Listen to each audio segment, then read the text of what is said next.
Allez les amis, on est parti pour voir le premier cas compliqué avec les lois binomiales. C'est quand vous devez calculer des probabilités que x soit inférieur ou égal à quelque chose. On se fait ça tout de suite. On vous présente un exercice où on vous dit j'ai une urne. Donc une urne c'est un genre de vase avec des boules rouges, des boules noires. On a 6 boules rouges, 2 boules noires. On tire 10 fois avec remise et on vous demande de calculer des probabilités. D'abord, on analyse le sujet. On a des boules rouges, des boules noires, et on va compter, nous, le fait d'obtenir des boules rouges. Donc on est d'accord que notre expérience de Bernoulli, notre expérience primitive, ça consiste à prendre une boule et à regarder si elle est rouge ou pas. J'ai 2 boules noires, 6 boules rouges, donc mes chances d'avoir une boule rouge, c'est 6 divisé par le nombre total de boules, c'est-à-dire 8. 6 divisé par 8, ça me fait 3 quarts. Donc la probabilité du succès, c'est 3 quarts. Donc je sais déjà que dans mon expérience binomiale, mon P, il vaudra 3 quarts. Pourquoi est-ce que je sais que c'est une expérience binomiale? Parce qu'on va répéter, on fait 10 tirages, une expérience de Bernoulli, l'expérience qui consiste à prendre une boule et à regarder si elle est rouge, de manière indépendante et identique, parce qu'on a des remises. Autrement dit, je remets la boule à chaque fois, donc les conditions ne changent pas. Donc je suis bien face à une loi de Bernoulli, de paramètres n égale 10, je vais répéter 10 fois l'expérience, et la probabilité du succès, c'est 3 quarts.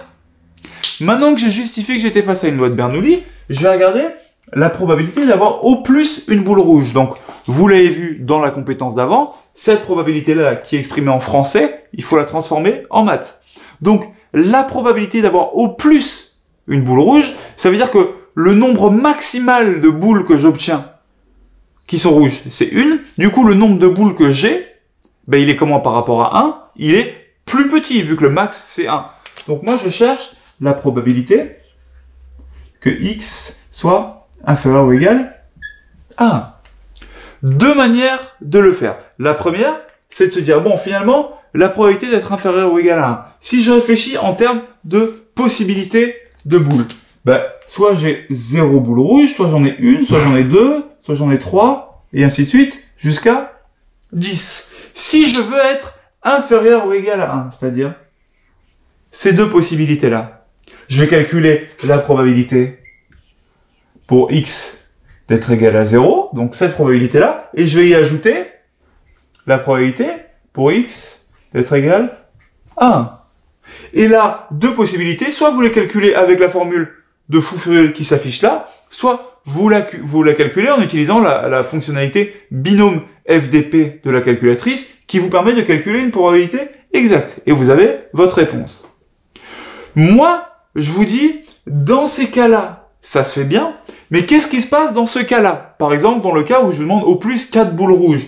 Donc vous cherchez la probabilité que x soit inférieur ou égal à 4. Donc vous vous dites, bon, finalement, mon x, il peut prendre comme valeur 0, 1, 2, 3, 4, 5, et ainsi de suite jusqu'à 10. Donc si vous cherchez la probabilité que x soit plus petit que 4, vous allez me dire que c'est la probabilité que x soit égal à 0, p que x soit égal à 0, plus p que x soit égal à 1, et ainsi de suite jusqu'à p de x égale 4. Donc vous avez déjà 1, 2, 3, 4, 5 valeurs à calculer à la calculatrice.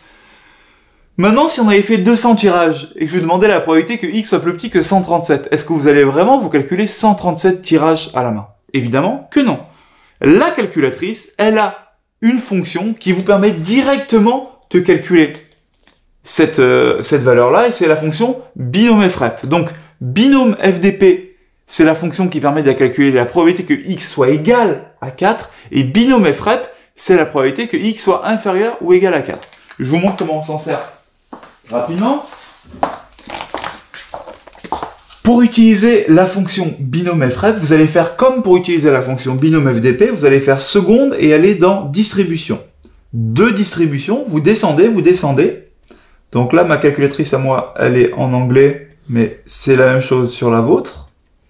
Et vous avez vos deux fonctions. La première, c'est binôme FDP, la deuxième, c'est binôme frep. Donc, moi, je veux calculer la probabilité que x soit plus petit que 4. Donc, je vais sélectionner binôme frep, la deuxième.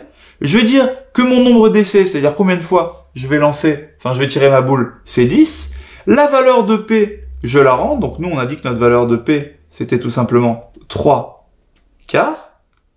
Et je veux savoir quand est-ce que X est plus petit que 4. Donc la valeur de X, je vais mettre tout simplement 4. Et ensuite, je fais copier. Ça me met dans la console et j'ai ma probabilité. 0,19 que je vais arrondir à 0,2 vu que c'est 19,72. Donc cette probabilité, elle vaut 0,2. Petite question, qu'est-ce qui se passe si je vous avais demandé, par exemple, la probabilité que X soit strictement plus petit que 3. Là, vous ne pouvez pas utiliser la fonctionnalité binôme frep, puisque binôme frep ne fonctionne que quand il s'agit de calculer des inférieurs ou égales comme ici. Donc vous allez devoir transformer ça en inférieur ou égal de la manière suivante. La probabilité d'être strictement plus petit que 3, c'est finalement la probabilité d'être inférieur ou égal à ce qu'il y a juste avant 3, c'est-à-dire 2. Et pour le coup, ça, vous avez le droit de le calculer avec binôme frep. On vous a mis des exercices en dessous, c'est de la petite manipulation de calculette. Apprenez à vous servir de ça là, apprenez à comprendre ce qui se passe là, on va en avoir énormément besoin pour la prochaine compétence. À vous de jouer, vous êtes des champions.